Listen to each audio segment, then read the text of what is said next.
The remains of 22-year-old Megan Waterman were found among many at Gilgo Beach site, now known as the dumping ground for the Long Island serial killer.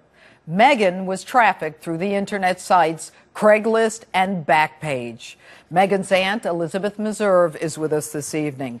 First of all, thank you so much for being with us, and we are so sorry for your loss. Thank you, and thank you for having me here. All right, let's start with the fact that you believe that your niece, Megan, was a victim of sex trafficking. How did that come to pass? I guess they call that term Romeo pimp. He came in, I'll be your boyfriend. The first one abused her a lot, and then the next one, which was his friend, said, I'll never treat you like that. Was nice to her for about a month and a half, and then he started coercing her into prostituting as well. He put ads out for her, so he prostituted her on Backpage, then moved her to Craigslist. Well, you know, it's interesting. You use the term Romeo pimp, so that means they get involved with them emotionally, and then they start to pimp her out. And the families. Her little girl that she left behind called her pimp her boyfriend. His street name was Vibe. She said, Vibe's mommy's boyfriend. Sometimes he's mean, sometimes he's nice.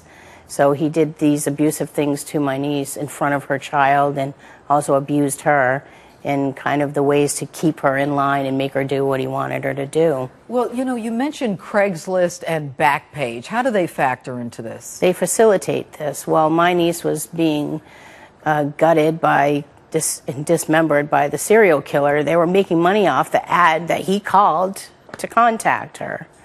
I'm so sorry.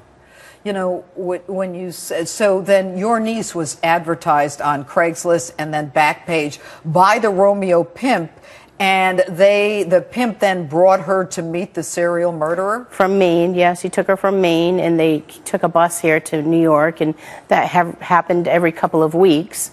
And Backpage was first, by the way. First they used Backpage, so I know that Backpage is saying, oh, now that Craigslist shut down, everyone's coming here. She was on their site first. Oh, so Backpage preceded Craigslist on this. Yes. And when your niece, do you know if she had been brought to this individual more than once? We don't know who the individual was. All right, but she was brought from to Maine New York. To New York, and then of course her body more than one time on Gilgo Beach. All right, now Craigslist was pressured into taking down their ads, but Backpage still allows these kinds of ads. I mean, what do you think about that? I think Craigslist, they were pressured to take down the American. They didn't take down the international. They don't care about human beings being trafficked. You know, they only nobody in overseas is making them do that.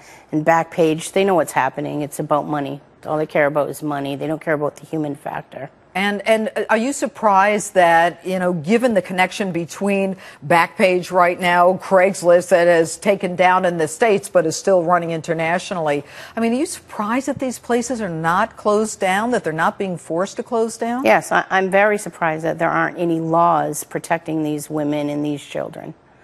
All right. I'm very surprised by that. And Megan's has a daughter, and I understand you're raising her? Yes, my mother and I are raising her, yes. How old is she? She's 5. All right. Well, listen, thank you so much for being here this evening. God bless you for what you're doing. Thank you. All right.